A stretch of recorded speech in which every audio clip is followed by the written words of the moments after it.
하나님께서 만드신 모든 동물들이 갖고 있는 기본적인 본성은 바로 사냥입니다.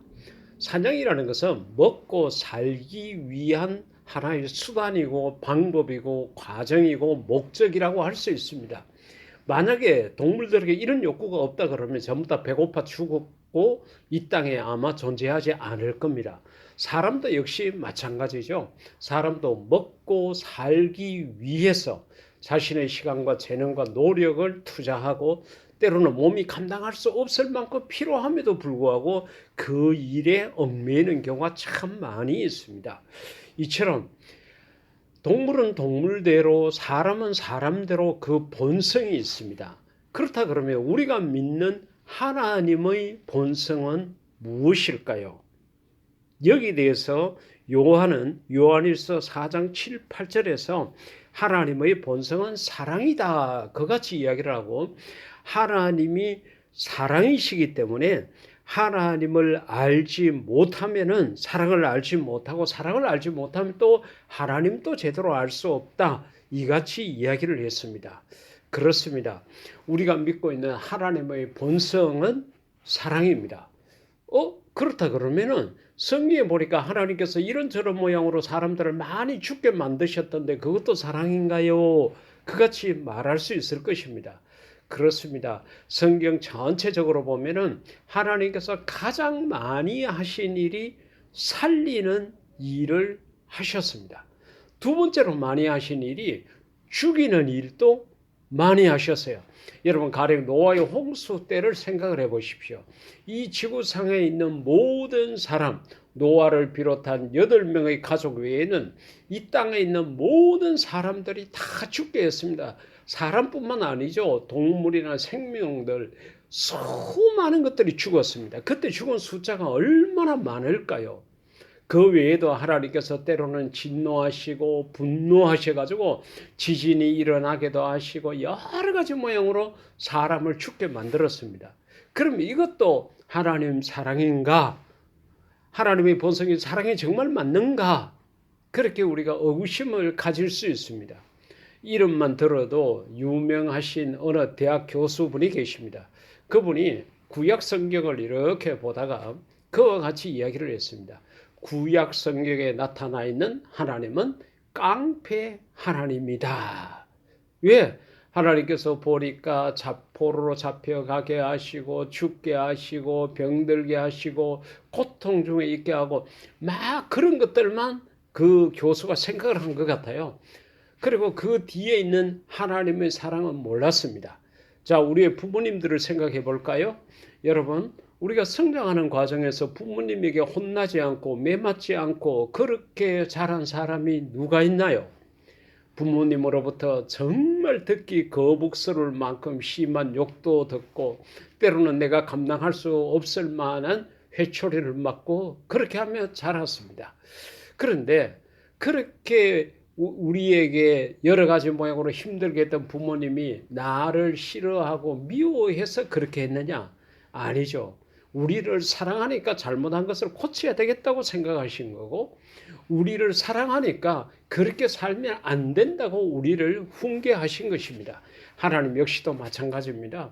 하나님께서 저와 여러분을 사랑하니까 우리가 말씀을 떠나고 우리가 성경을 떠나고 하나님 품을 떠나고 하나님을 등지고 자꾸 세상의 악한 길로 잘못된 길로 그릇된 길로 갈 때는 하나님께서 돌아오라고 처음에는 말씀으로 그렇게 하시다가 나중에는 안 되면 회초리를 들어서라도 돌아오게끔 하신다는 거죠.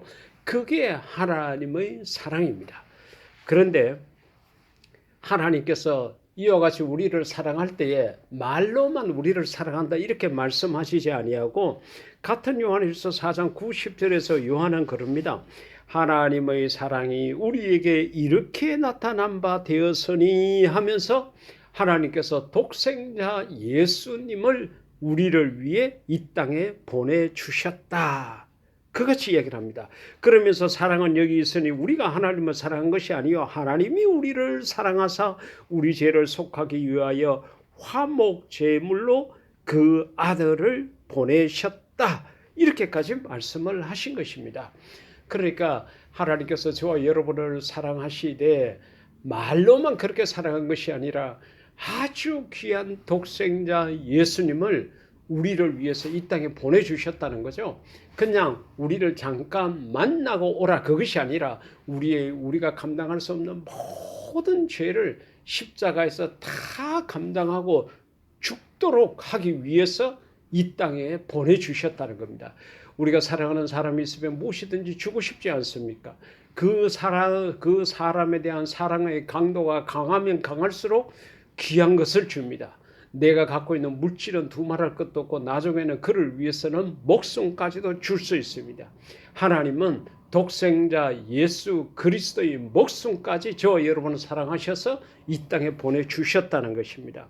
마태복음 19장 21절 이하 가운데 보게 되면은 어느 부자 청년이 예수님을 만나가지고 이런저런 이야기를 하신 내용들이 쭉 기록이 되어 있습니다.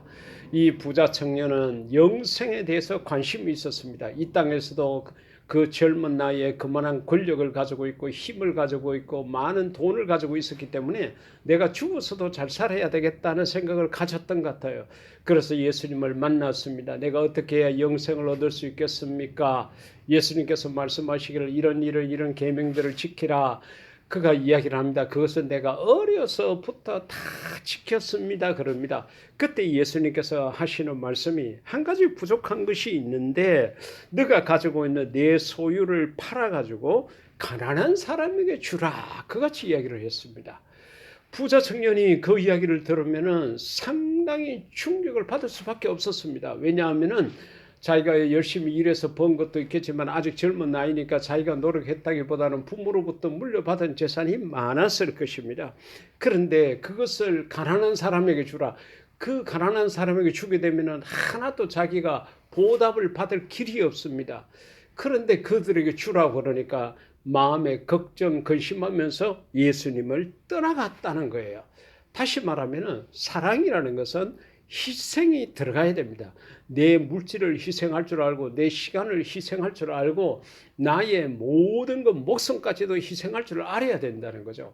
하나님께서는 독생자 예수님을 이 땅에 보내주셨고 그 예수님은 저와 여러분을 위해서 목숨까지 희생하셨다는 거예요. 그게 진정한 사랑입니다. 희생이 없는 것은 사랑이 아닌 것입니다.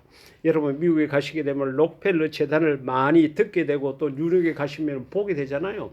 그가 23살 때에 정말 사업을 시작을 해가지고 10년 뒤에는 미국 최고의 부자가 됐습니다.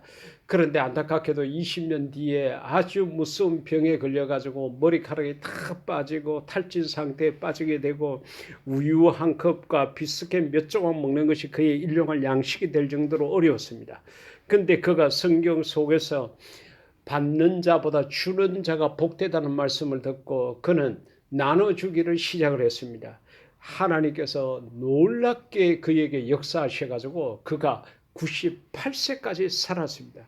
나눠 주었습니다. 자기 물질을 희생시키면서 사랑을 실천하니까 그 마음의 기쁨과 즐거움이 그렇게 솟아났던 것입니다.